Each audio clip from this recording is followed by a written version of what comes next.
These last few weeks, as each game goes by, Sam Darnold continues to get better and better.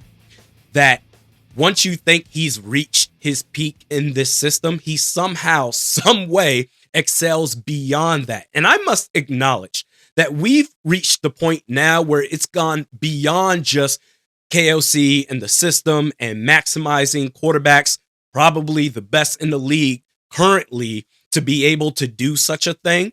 It's gone beyond that. That paired with the elite talent that comes from Sam Darnold, with this video being brought to you by BetUS Sportsbook and Casino.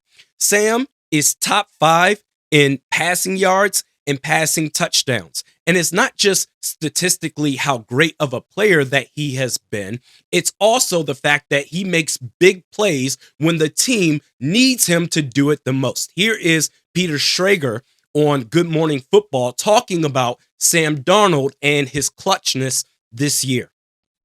Guys, Sam Darnold has 5 game-winning drives in the months of November and December. And Sam Darnold's like, I got you. And it wasn't check down, run play. Sam Darnold throws his team to victory in all these games. 5 game-winning ones, and then here's Sam Darnold just doing what he does, getting the play done. Darnold has been so good in these fourth quarters that I think if it comes down to them being down late against Detroit or them being down 10 points late against Detroit, I think this is an extra gear that the Vikings have found in Darnold, and it's not let's run the ball to victory and let's just trust our defense.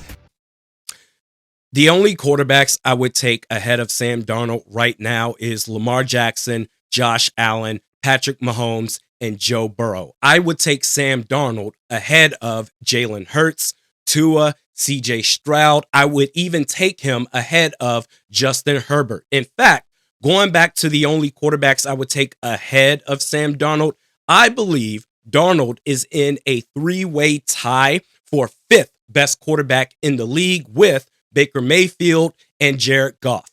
But going back to Justin Herbert, and I promise this relates to Sam Darnold.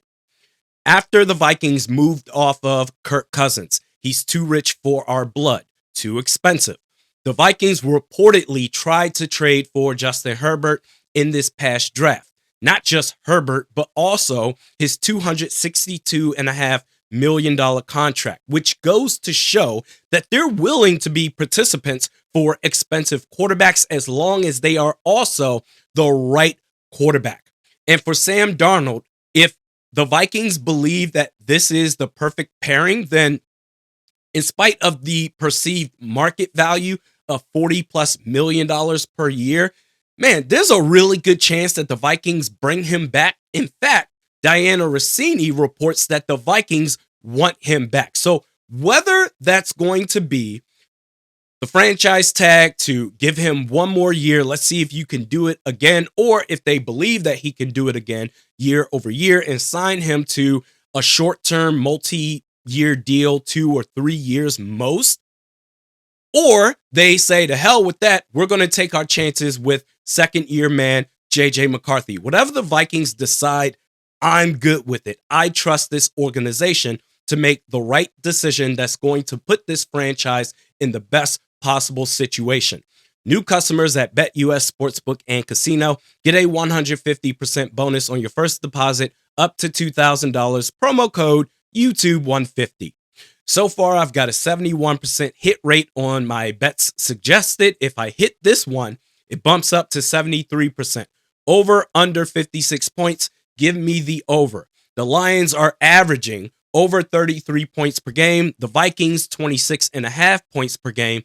The last time they played, week 7, 60 total points scored. This is 2 of the best offenses in the league. Give me the over. This is a no-brainer. But going back to JJ McCarthy, the thought of Sam returning to Minnesota struck great fear in me.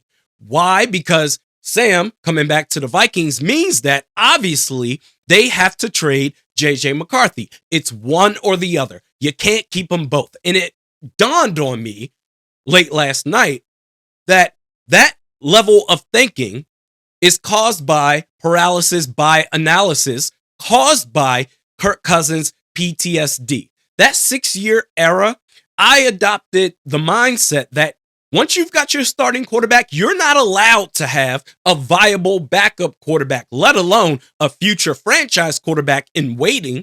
But that business model is over with. That's in the past now. There is nothing wrong with continuing to allow McCarthy to develop for another 2 or 3 years. Instead of being beholden to one quarterback, you can embrace and implement the farm system. That way, you're set at the most complicated position in all of sports for best case scenario the next 12 to 13 years. JJ can be the Jordan Love to Aaron Rodgers, the Phillip Rivers to Drew Brees, the Arch Manning right now to Quinn Ewers. This is a great problem to have. Adam Schefter expects that the Vikings will get calls on JJ McCarthy. Mike Tannenbaum from ESPN, former Jets GM, suggests that the Jets should trade for JJ McCarthy. In which case, if I'm Kwesi Adolfo-Mensah, every single call that comes in is like Christmas Vacation. Kiss my ass, kiss his ass, happy Hanukkah. I don't let JJ McCarthy go. He is staying on this roster. The Vikings are set, I believe, for the next decade plus. Thanks to the folks at BetUS Sportsbook and Casino. We'll see you next time.